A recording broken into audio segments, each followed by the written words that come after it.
오늘 우리가 기도하기 위해 받을 하나님의 말씀은 출애굽기 6장 1절로 9절까지 말씀입니다. 여호와께서 모세에게 이르시되 이제 내가 바로에게 하는 일을 내가 보리라. 강한 손으로 말미암아 바로가 그들을 보내리라. 강한 손으로 말미암아 바로가 그들을 그의 땅에서 쫓아내리라. 하나님이 모세에게 말씀하여 이르시되 나는 여호와이니라. 내가 아브라함과 이삭과 야곱에게 전능의 하나님으로 나타났으나 나의 이름을 여호와로는 그들에게 알리지 아니하였고 가나안 땅 곧 그들이 거류하는 땅을 그들에게 주기로 그들과 언약하였더니 이제 애굽 사람이 종으로 삼은 이스라엘 자손의 신음소리를 내가 듣고 나의 언약을 기억하노라.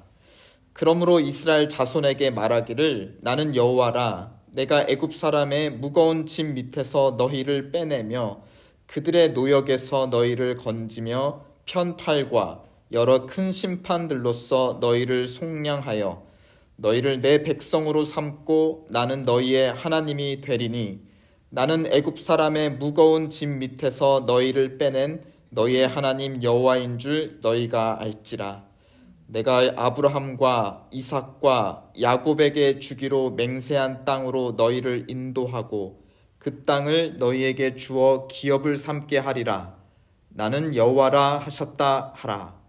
모세가 이와 같이 이스라엘 자손에게 전하나 그들의 마음의 상함과 가혹한 노역으로 말미암아 모세의 말을 듣지 아니하였더라.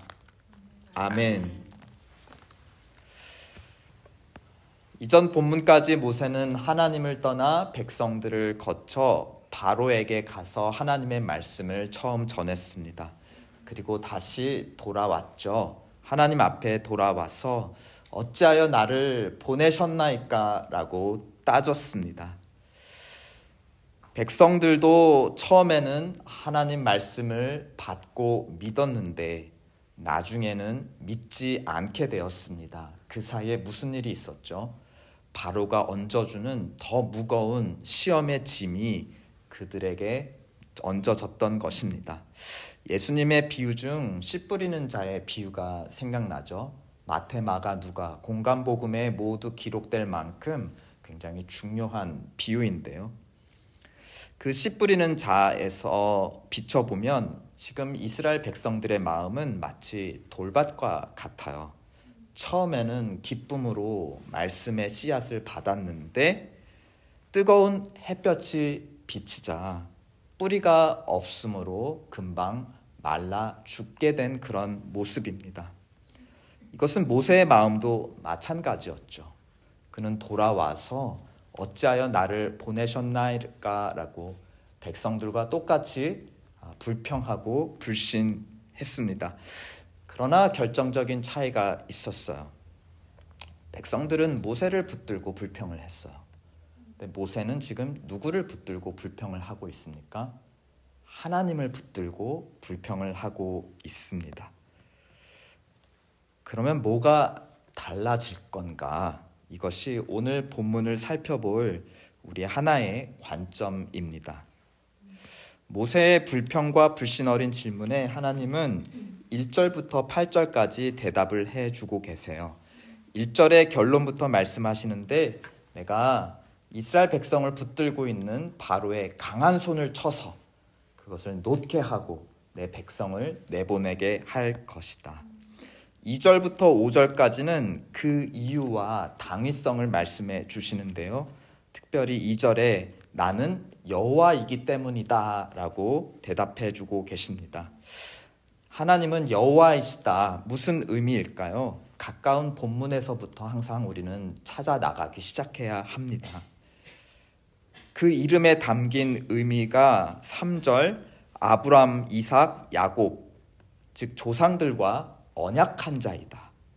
4절 그들이 밟았던 땅을 후손들에게 주기로 언약한 자이다.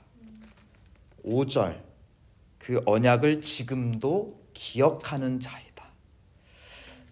공통 키워드 나는 여호와다 하고 3절, 4절, 5절에 이어지는 설명. 이 공통 키워드는 무엇입니까? 언약이죠. 언약. 나는 여호와다. 풀이하자면 나는 맺은 언약을 반드시 지키는 자다. 우리가 여호와 하나님이라고 했을 때는 언약에 근거한 하나님의 신실성을 강조하는 속성임을 염두에 두시기 바랍니다. 6절, 그 하나님의 여호와적인 속성에 근거해서 그러므로 하나님은 계획을 다시 말씀하십니다. 이스라엘 자손에게 말하라. 즉 백성들에게 돌아가 다시 전하라 라는 것입니다. 다시 말하면 모세를 다시 불러 보내신 재소명과 파송인 것입니다. 사실 첫 소명도 어렵지만 재소명은 더 어렵죠. 이스라엘도 마찬가지예요.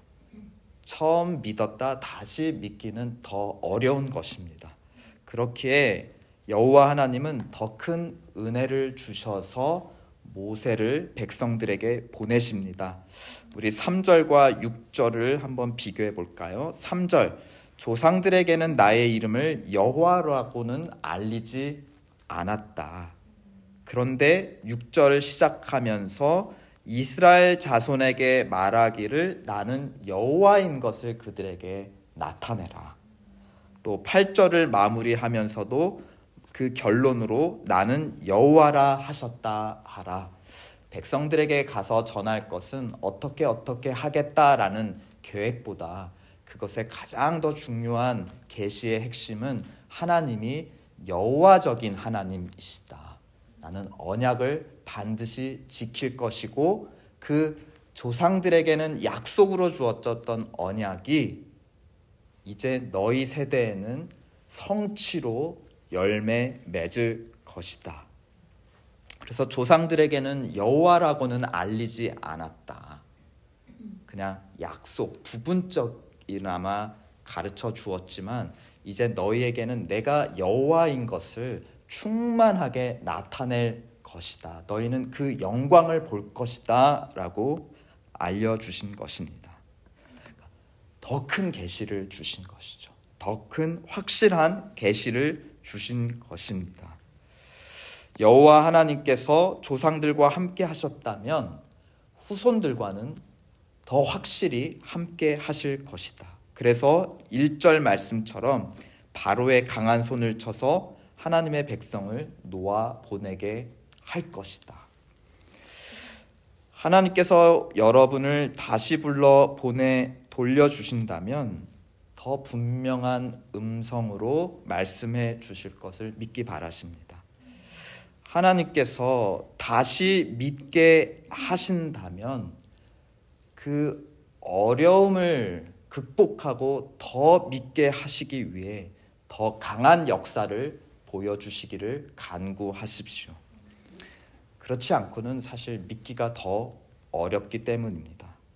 이전에 처음 모세를 불러 보내실 때에는 그저 지팡이가 뱀이 되는 정도의 작은 역사로 그를 확신케 하셨습니다.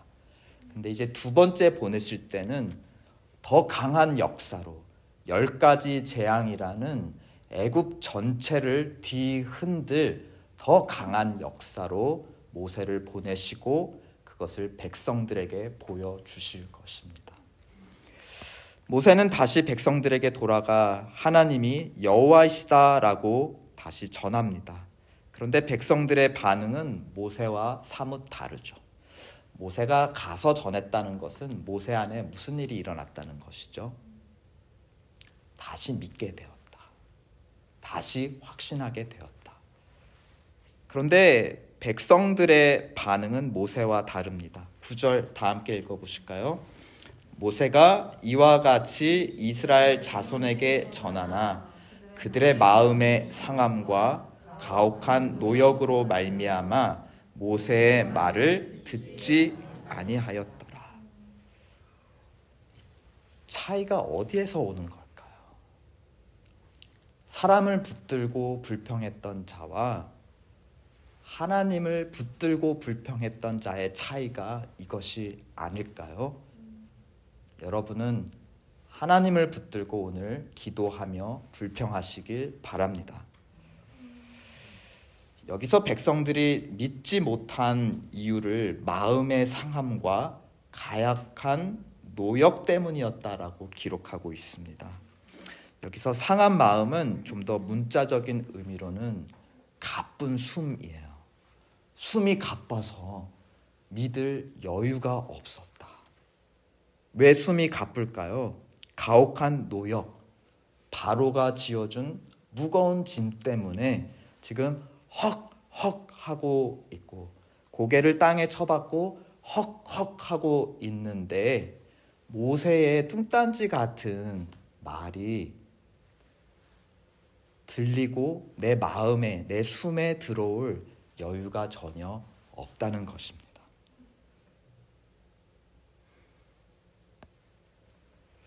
여러분도 숨이 지금 가쁘신가요? 누구의 짐을 지고 계시나요? 하나님의 짐과 멍에는 쉽고 가볍다 하였습니다. 하나님께서 함께 지시기 때문입니다. 우리의 숨이 가쁠 때는 좀 멈춰야 합니다.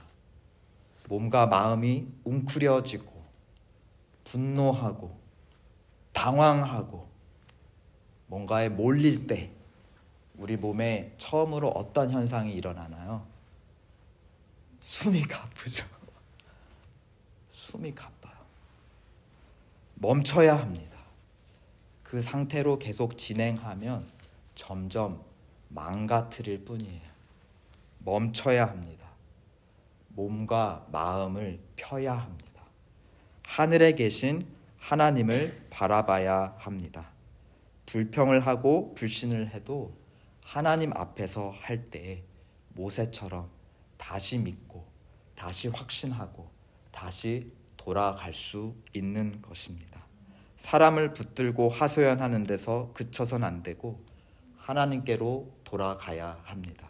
그럴 때 하나님으로부터 다시 소명을 받고 하나님의 말씀, 하나님의 사역을 이룰 수 있습니다.